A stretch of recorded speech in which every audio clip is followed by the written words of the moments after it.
Hi, I'm Monica Jameson. I'm 34, a graphic designer living in Manhattan. And yes, this is a story of betrayal, revenge, and one very entitled sister, Samantha. You know that moment when your stomach drops because someone you love just did something unforgivable? That tightness in your chest, the sudden cold rush that leaves you breathless? I felt all of that and more when I discovered the twisted game my own flesh and blood had been playing. My sister Samantha, the one I grew up with, shared secrets with, the one I thought I could always count on. She betrayed me in a way I never saw coming. She didn't just betray my trust. She built a whole intricate lie around it. Can you imagine? Your sister, the person you invite into your home, someone you're supposed to have an unbreakable bond with, manipulating you, using your kindness against you? It's a gut punch that leaves you reeling, questioning everything you thought you knew about loyalty and family. And it was all about money, greed, and entitlement. Samantha, my younger sister, was always the favored one. Beautiful, charming, effortlessly popular. Our parents doted on her, showering her with attention and gifts while I was the quiet one, the artist, the one who preferred books and charcoal pencils to social events. I didn't resent it back then, not truly. It was just how things were. Little did I know that ingrained sense of entitlement would fester and bloom into something truly ugly later in life. After our parents passed away, the apartment became mine. Our family home, a beautiful space in Manhattan filled with memories. It was a difficult time, the grief was heavy, and honestly, the last thing I wanted to think about was managing a property. When Samantha asked if she could move in, it felt natural. We were family. We could navigate this together. And I let her believe we were co-owners. It made her feel important, like she had a stake, and I figured it couldn't hurt anything. How incredibly naive I was. I was going through a lot myself then. A tough breakup had left me emotionally drained and focused on work and just getting through each day. So when Samantha suggested she handle the subletting, find roommates, collect the rent, it seemed like a helpful offer. A way for her to contribute, to feel useful. I trusted her completely. Why wouldn't I? She was my sister. We made a simple agreement. She manages the incoming rent from the subtenants, and I handle the utilities and maintenance costs. It sounded fair, a straightforward arrangement among sisters. But that trust, that simple agreement, became the foundation of her deception. While I was busy working late hours as a graphic designer, trying to rebuild my life after the breakup, and honestly, just trying to keep my head above water emotionally, Samantha was busy. Busy building a web of deceit right under my nose. Little complaints started to trickle in from the roommates, things that didn't quite add up. Bills seemed higher, though, and they should be. But I was tired, distracted, and too unwilling to believe my own sister would ever take advantage of me. I dismissed the worries, blamed it on shared living, the usual apartment dramas. I told myself I was being paranoid, just like Samantha would later accuse me of being. Have you ever been betrayed by someone close to you? Someone who was supposed to be in your corner, but instead they stabbed you in the back. Tell me about it in the comments below. I know I'm not alone in experiencing this kind of pain. And please do hit that like button and subscribe to my channel because trust me, what happened next is something you won't want to miss. This story escalates in a way that will leave you shocked and, I hope, cheering. Because sometimes the quiet ones are the ones you should really watch out for. Your family dynamic was interesting, to say the least. Samantha and I, we were sisters by blood, but growing up, it often felt like we lived in different worlds under the same roof. She was the bright, shining star, the one who effortlessly commanded attention. From the moment she entered a room, heads would turn. She had this natural charm, a sparkle that drew people in. And our parents? They absolutely adored her. Everything she did was amazing. Every little accomplishment was celebrated with fanfare. She rarely heard the word no. I, on the other hand, was the quieter one. More reserved, perhaps a little awkward in social situations. My world revolved around my sketchbooks, my paint, my laptop. I was happy in my own space, in my own head. Art was my escape, my language. I don't think my parents intentionally neglected me. They loved us both, I know they did. But the energy around Samantha was just bigger, louder, more demanding. It was easier, I think, for them to indulge her, to smooth her path, than to understand my more introspective nature. This created a subtle imbalance, a feeling that her desires and needs always took precedence. And maybe, just maybe, that's where the seed of entitlement was planted in her. Fast forward to a few years ago. The unthinkable happened.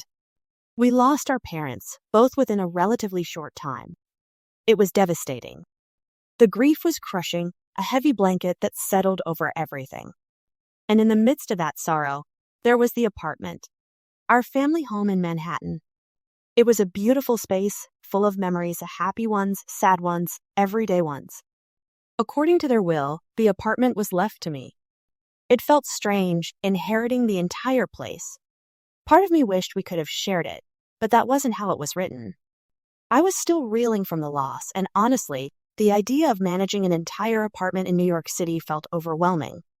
When Samantha, who was living in a smaller place downtown at the time, suggested moving in, it seemed like a logical solution. We could be together, support each other through the grieving process. Plus, the apartment was large. There was more than enough room for both of us and for subtenants to help with the expenses. So she moved in, and I, in my grief-stricken, emotionally vulnerable state, made a crucial mistake. I let her believe we were co-owners. I didn't do it consciously to deceive her, not at all. It was more a feeling of shared responsibility, a way to make her feel secure, like she belonged there just as much as I did. We were sisters, after all. This was our family home, our shared legacy in a way. I thought that sense of shared ownership would bring us closer, create a stronger bond in the face of our loss. I never, in my wildest dreams, imagined that this simple, well-intentioned gesture would become the very tool she would use to manipulate and hurt me. Looking back, it was a terrible misjudgment. I underestimated the depth of her desire for status and control, the way she had become accustomed to getting what she wanted, to being the one in charge. She moved in, bringing her own sense of importance with her, and I, burdened by grief and my own passive nature, let her take the reins without question. It was a decision born of love and trust, a trust that, tragically, it was completely misplaced. I opened the door to my home, and in doing so, I unknowingly opened the door to a world of complications and heartbreak that would eventually lead to the shattering of our relationship. With Samantha living in the apartment, we needed a system for managing the household, especially the finances. The apartment was big, multiple bedrooms, prime Manhattan real estate. It made sense to have subtenants to help cover the substantial renting costs, even if I owned the place outright. That's a burden that comes with urban property, you know? Taxes, maintenance, utilities soaring. So we sat down, just the two of us, and made a deal. A simple agreement that felt collaborative and fair at the time. I proposed that she handle finding the subtenants, showing the rooms, and collecting the rent. She was better with people anyway, more outgoing, more charming. I figured that played to her strengths. My part of the deal would be to cover all the utilities, electricity, gas, internet, water, all those never-ending bills that pile up. It seemed like a reasonable division of labor. She managed the income, I managed the outgoing necessities. Looking back, I can see how easily she sweet-talked her way into full control of the rent collection. She had this way about her, so persuasive, making it sound like she was doing me a big favor, taking this tedious task off my plate so I could focus on my art and my demanding job as a graphic designer. And I let her. I was exhausted, still navigating the heavy fog of grief from losing our parents, and to be completely honest, I was also trying to recover from a painful breakup that had left me feeling raw and unsure of myself. My emotional reserves were depleted. I just wanted things to be easy, to find some semblance of peace in my own home. So I handed over the reins, trusting her implicitly. She set up a system where the subtenants paid her directly. Cash, mostly, which she said was easier for everyone, avoided bank fees and complications. At the time, it sounded plausible. Naive, isn't it? I didn't ask for receipts. I didn't check bank statements after all. Who would do that to their own sister? I was too trusting, too tired to question the details. I figured she was handling things responsibly, that the money the subtenants were paying was going towards the general upkeep and cost of the apartment, as we had discussed. For a while, things seemed fine on the surface. New roommates moved in and out, a revolving door of temporary residents typical of big city living. I saw Samantha managing their arrivals and departures, seemingly busy with the logistics. But slowly, subtly, things started to feel off. The utility bills I was paying seemed higher than they should have been, considering the number of people in the apartment. There were little comments from the subtenants, tiny hints that I didn't pick up on immediately. Complaints about things not getting fixed, or feeling like they were being charged for random extras. I brushed them off, attributing them to the usual roommate squabbles. I was so focused on my own life, my work deadlines, my emotional recovery, that I wasn't paying close enough attention. I was in my own world, assuming everything in the apartment was running smoothly because Samantha said it was. She was always so confident, so in control, that it was easy to believe her. I trusted the deal we made, the unspoken bond of sisterhood. I never considered that she might be exploiting my trust, that the simple agreement we had made was just the first step in a calculated scheme to deceive me. The bills and the quiet roommate complaints were piling up like warning signs I was too blind, or perhaps too unwilling, to see. And then, everything changed with a quiet knock on my studio door. Each first crack in Samantha's carefully constructed facade came not with a bang, but a quiet, hesitant knock. It was Tyler, one of the subtenants, at the door of my studio. Tyler was a nice guy, quiet, kept to himself, always paid his rent on time, or so I thought. He looked uncomfortable, shifting his weight from foot to foot. "Hey, Monica," he started, his voice low, glancing nervously towards the living room where Samantha often held court. Can I ask you something about the rent?" My heart did a weird little flip. The rent? Samantha handled the rent. Why was he asking me? Sure, Tyler. What's up? He took a deep breath. I don't understand why my rent is suddenly $2,800 a month. When I first moved in, it was only $1,000. Samantha said the cost went up, but that seems like a huge jump. My jaw went slack. $2,800? For his room? That was more than double what I thought he was paying. More than double what I ever would have charged anyone. Wait, Tyler, are you sure? $2,800? He nodded, looking even more anxious. Yeah. She said it was the new market rate for the room. Is that right? Suddenly, all those little whispers, the vague complaints from other past and present roommates, came flooding back. The higher utility bills that didn't make sense. The feeling that something wasn't quite right. It was like puzzle pieces scattering across the floor, and Tyler's question was the key piece that suddenly made me see the picture. My mind started racing. If Tyler was paying $2,800, what were the other subtenants paying? We had 3 other rooms leased out. That same night, after Tyler had retreated to his room, I started digging. I couldn't sleep, the words $2,800 ringing in my ears. I went through old emails, looking for any communication about rental amounts.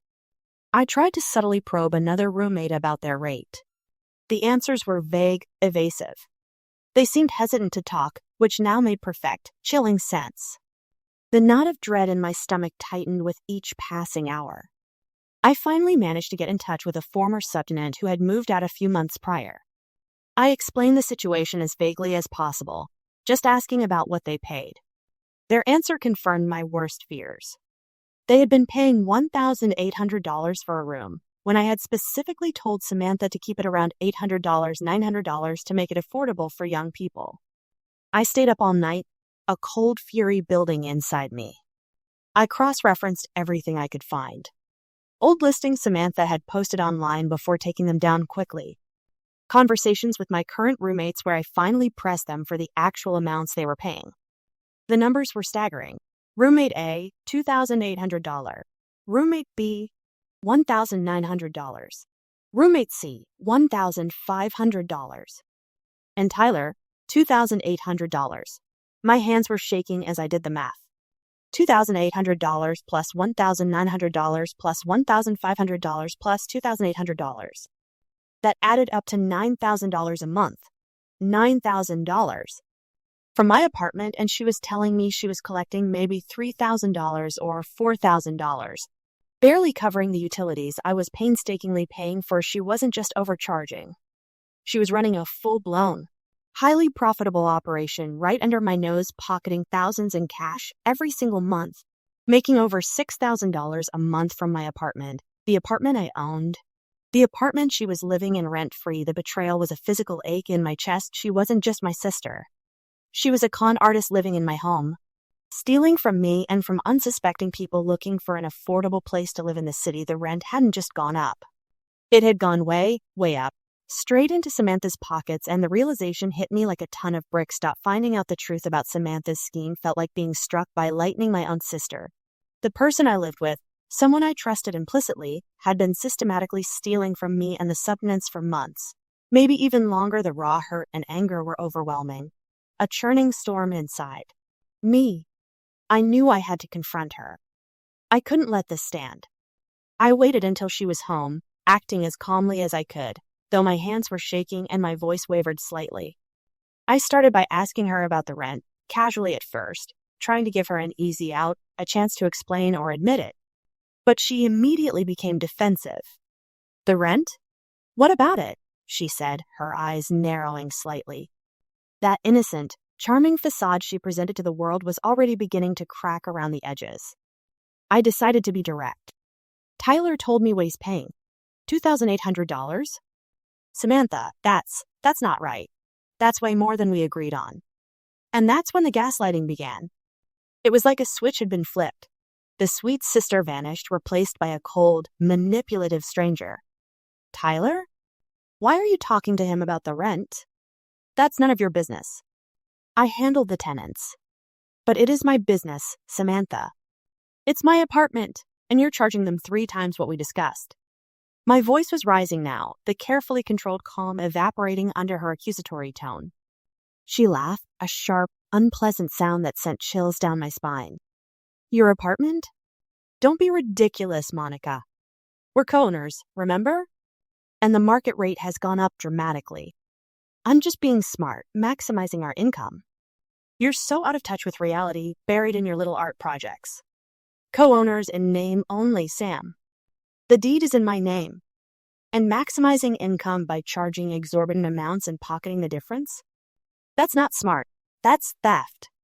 I was shaking now, the unfairness of it all palpable. She leaned back, a smug expression on her face. "Theft? Don't be dramatic. I'm managing the property. I'm dealing with all the headaches. You just sit back and..." "What? Pay a few bills?" "You're practically freeloading here, Monica. Living in this prime real estate without contributing your fair share." "Freeloading? Samantha, I own this apartment. I inherited it. I pay all the utilities. How can you even say that?" The audacity was breathtaking. She was twisting the truth, inventing her own reality right before my eyes. "Oh, please. You were going to sell it, remember? You didn't even want it. I'm the one who made this work, made it profitable. You're just jealous. Jealous of me, jealous that I'm capable of handling things, that I'm not. Not so fragile anymore." She was weaponizing my past vulnerability, the grief and the breakup, using it to undermine my sanity. She went on, inventing accusations out of thin air. I was being paranoid. I was imagining things. My ex had clearly left me with some serious trust issues, a particularly cruel blow. I was unstable, emotional, obviously not thinking straight. She painted a picture of me as this unbalanced, resentful person who was unfairly targeting her out of jealousy. It was textbook gaslighting, designed to make me doubt my own perceptions, my own sanity. And then came the tea. Read, delivered with chilling calm. "Frankly, Monica, your attitude is becoming a problem. If you're going to cause trouble, if you're not going to appreciate everything I'm doing, then maybe this arrangement isn't working anymore. Maybe you need to find somewhere else to live. Unless," she paused, a cold smile playing on her lips, "unless you start paying a competitive rate. Say, around $6,200 a month, just like any other tenant would have to pay for a room in this neighborhood. Because if you're not contributing financially, you're just a squatter." My breath hitched. She was threatening to kick me out of my own apartment. The sheer nerve, the level of entitlement was astonishing. In that moment, the hurt transformed into something hard and cold. The betrayal was confirmation. My sister, Samantha, wasn't just misguided or greedy. She was truly malevolent.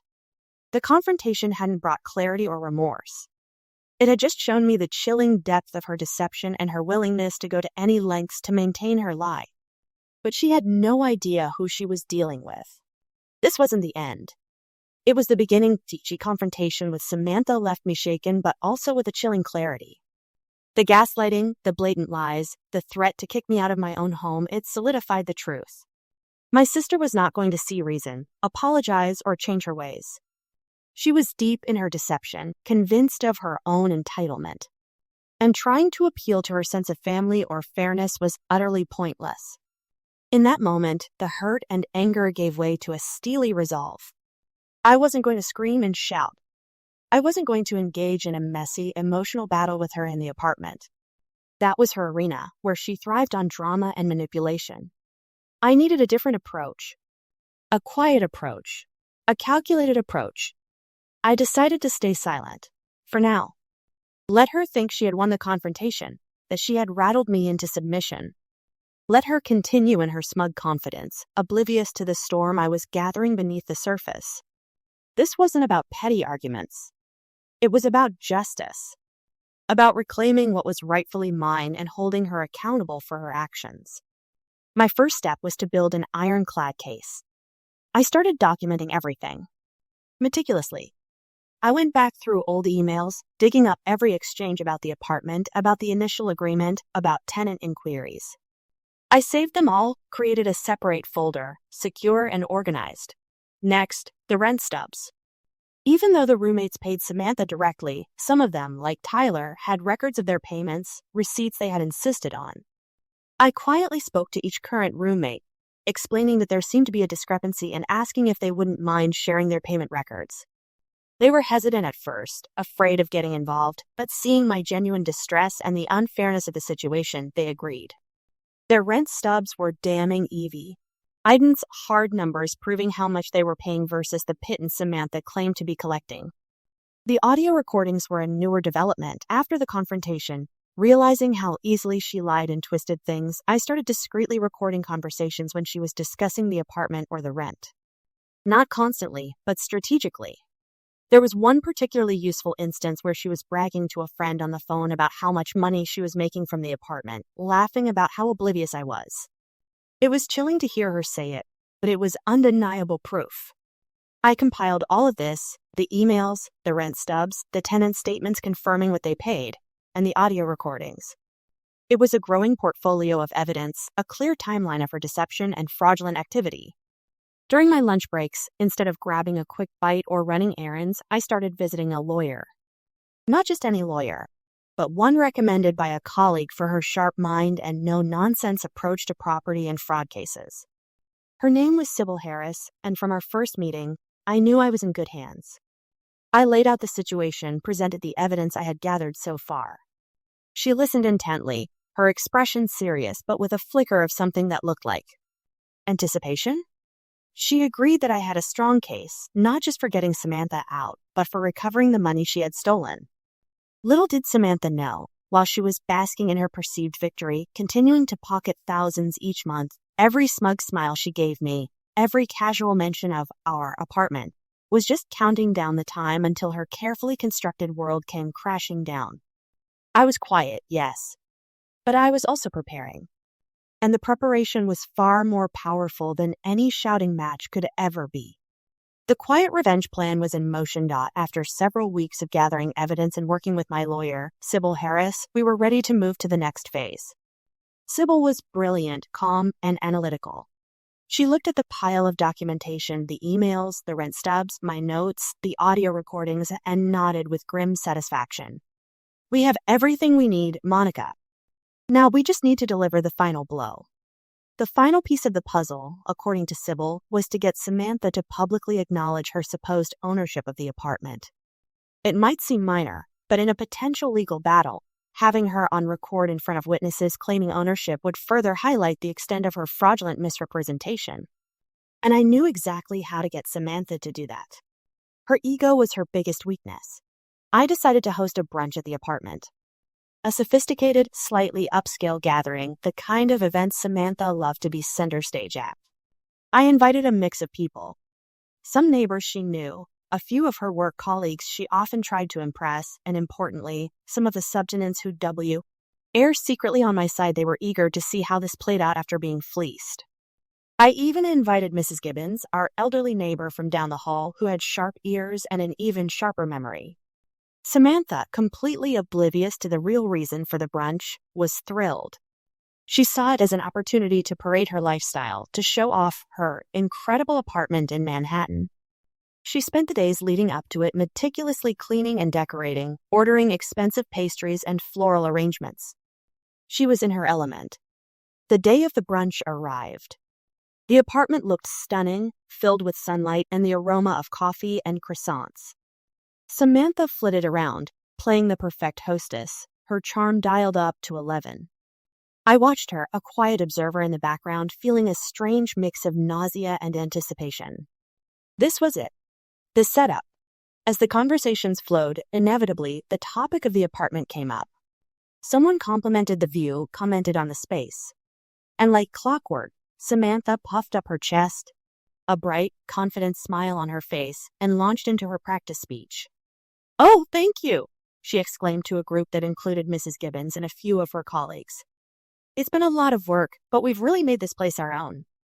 It was a joint effort, of course. She glanced at me, a patronizing smile meant to include me while simultaneously belittling my role. "But I've been the one really handling the day-to-day, you know? Finding the tenants, managing everything. It's quite a responsibility. Owning a place like this in the city, but it's been incredibly rewarding."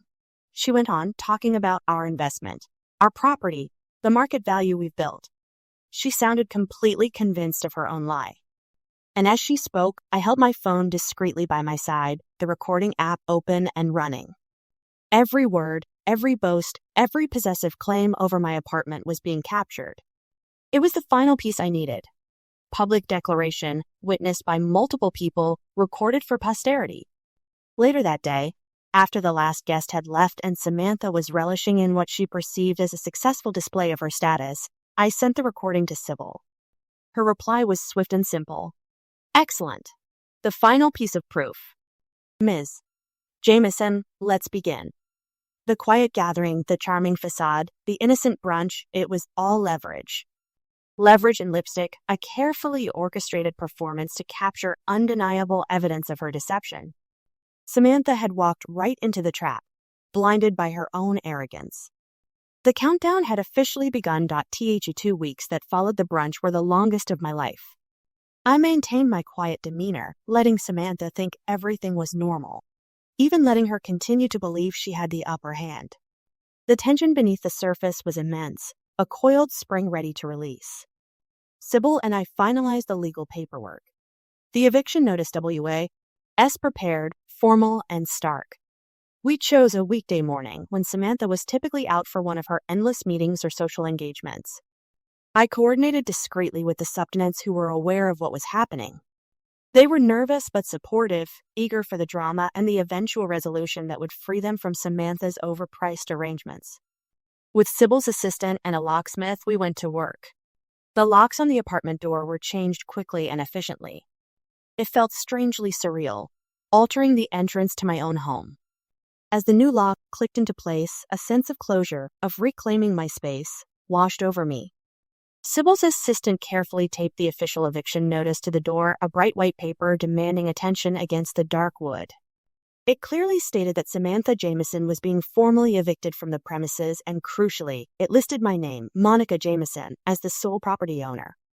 I waited inside with a few of the subtenants, my heart pounding somewhere between fear and exhilaration. We knew Samantha's schedule. It wouldn't be long before she returned. And then we heard it. The familiar clicking of her heels down the hallway, followed by the jingle of keys. The cheerful, confident sound stopped abruptly. Silence, then a small, surprised gasp, followed by a frustrated key jiggling, and then the explosion. What the hell? Her voice, usually so controlled and charming, was a raw, furious shriek that echoed through the hallway. Bang, bang, bang. She was pounding on the door. "Monica! Open this door. What did you do?" I remained silent, watching the door through the peephole, a strange calm settling over me.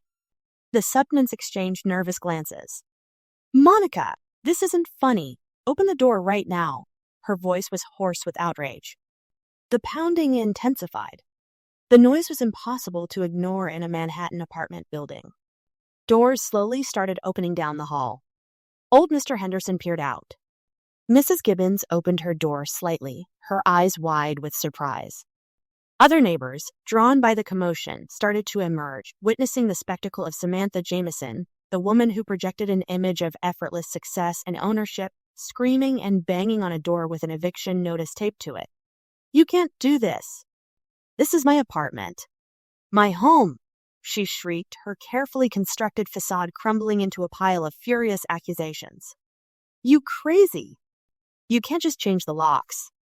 This is illegal." I finally opened the door, just enough to step out into the hallway, standing calmly beside the eviction notice that bore my name. Samantha stopped yelling for a split second, her eyes widening in disbelief when she saw me standing there, composed, while she was a disheveled, screaming mess. "It's not illegal, Samantha," I said, my voice steady and clear, cutting through the remaining echoes of her outburst.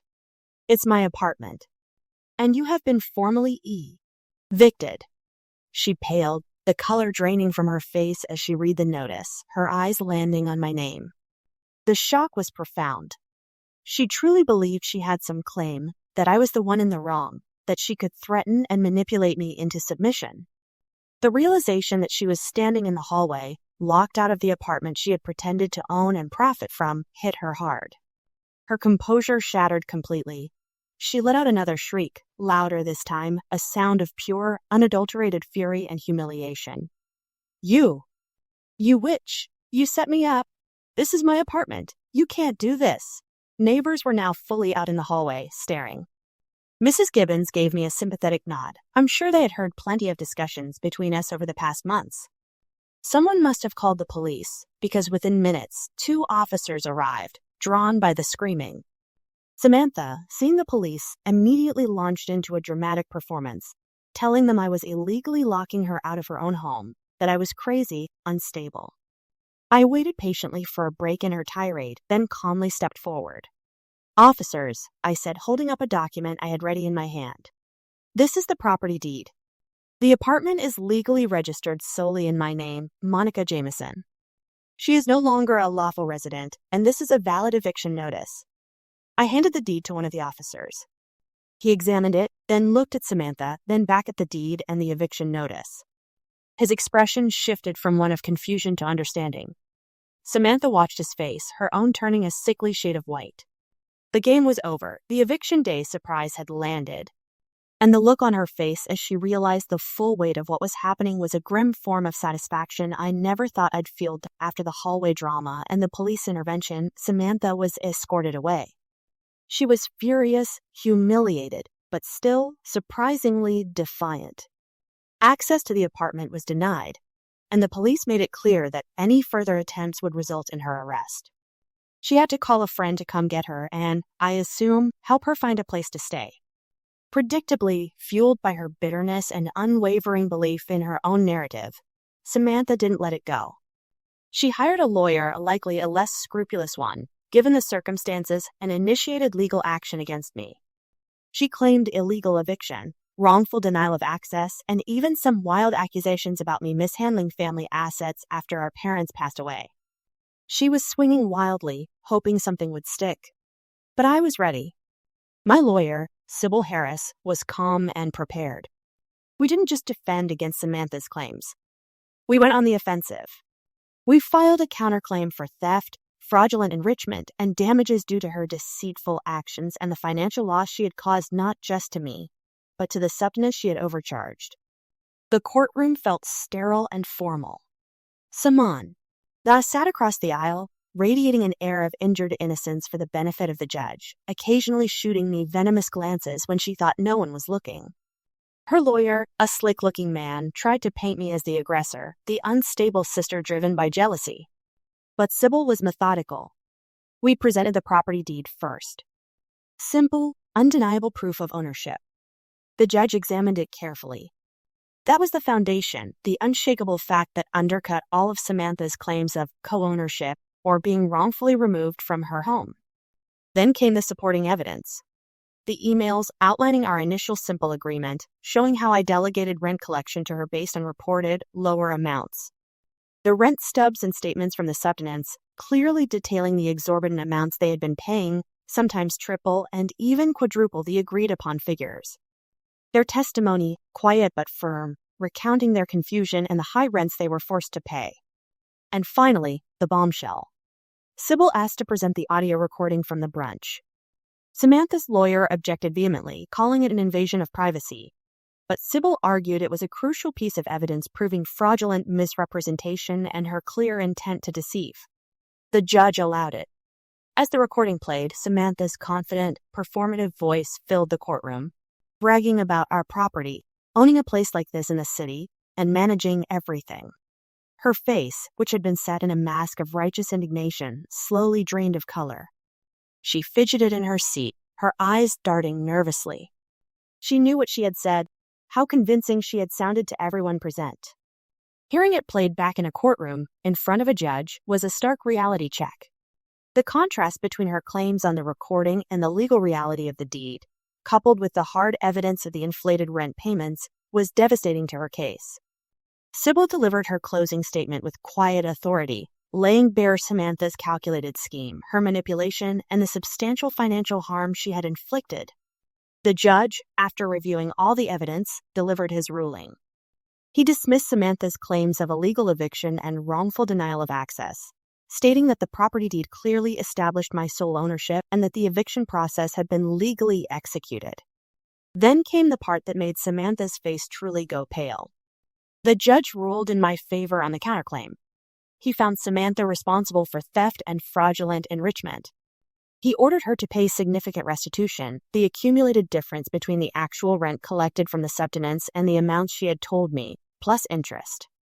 He also ordered her to cover my court costs and attorney fees. It was a complete victory. Samantha's lawyer tried to argue, but it was useless. The evidence was overwhelming. Samantha sat there, stunned, her face ashen. The courtroom had stripped away her performance, her charm, her entire fabricated reality. She was just caught, exposed, and the look of utter defeat, mixed with lingering fury, was a stark contrast to the smug smile she had given me in the apartment. The legal system had provided the final, decisive closure. After the courtroom, Samantha vanished from my life. There were no apologies, no attempts at reconciliation. Just silence. I heard through indirect channels that the court order for restitution was a significant blow to her, forcing her to drastically alter the lifestyle she had become accustomed to with the stolen money. I imagine the public humiliation among her peers and those she had swindled in the apartment and elsewhere was even more punishing than the financial hit. She is no longer part of my world. And honestly, that is itself a profound form of freedom. The apartment, once a place of comfort that had become tainted by her presence and deceit, slowly began to feel like home again. With Samantha gone, the atmosphere shifted. The subtenants who had remained were relieved and grateful. They signed new, fair leases directly with me, and a sense of normalcy and trust returned to the household. With the legal battle behind me and the apartment firmly in my control, I started to put the pieces back together. The first thing I did was renovate. Not a huge, drastic overhaul, but subtle changes, updates that made the space feel truly mine, free from the shadow of her manipulation. Fresh paint on the walls, new light fixtures, little touches that erased the last vestiges of her influence.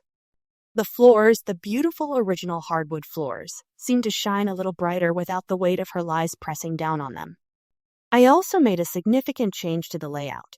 One of the spare bedrooms, the one that had been subjected to Samantha's exorbitant rent hikes, I decided not to rent out again immediately. Instead, I transformed it.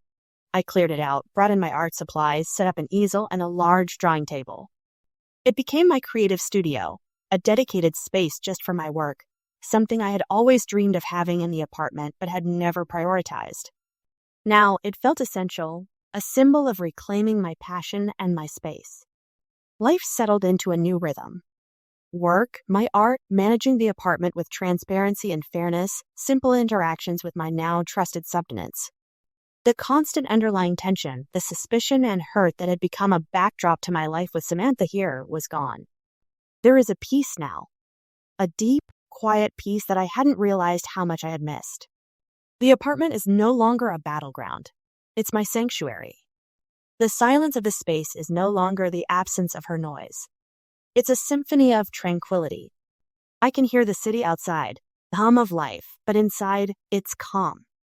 Sometimes, sitting in my new studio, a cup of espresso warming my hands, I reflect on everything that happened. The betrayal was painful, the legal fight was stressful, but ultimately, I emerged stronger. I learned incredibly hard lessons about trust, about setting boundaries, and about the surprising strength I possessed when pushed to protect myself and what was mine. The apartment, my home, is a testament to that strength. It's a symbol of reclaiming my life, my space, and my peace of mind. Samantha's attempt to take advantage of me, to use our shared history and my trust for her own gain, ultimately backfired in the most spectacular way. She wanted ownership, control, and profit based on a lie. What she got was exposure, legal consequences, and a complete erasure from my life. And so I close this chapter with a quiet smile, a sip of my espresso, and the comforting feeling of hardwood floors beneath my feet and the silence of a home that is truly, unequivocally mine. Sometimes revenge doesn't need shouting. It just needs quiet, calculated timing, and a spare key. Roll end screen with the tagline and calls to action.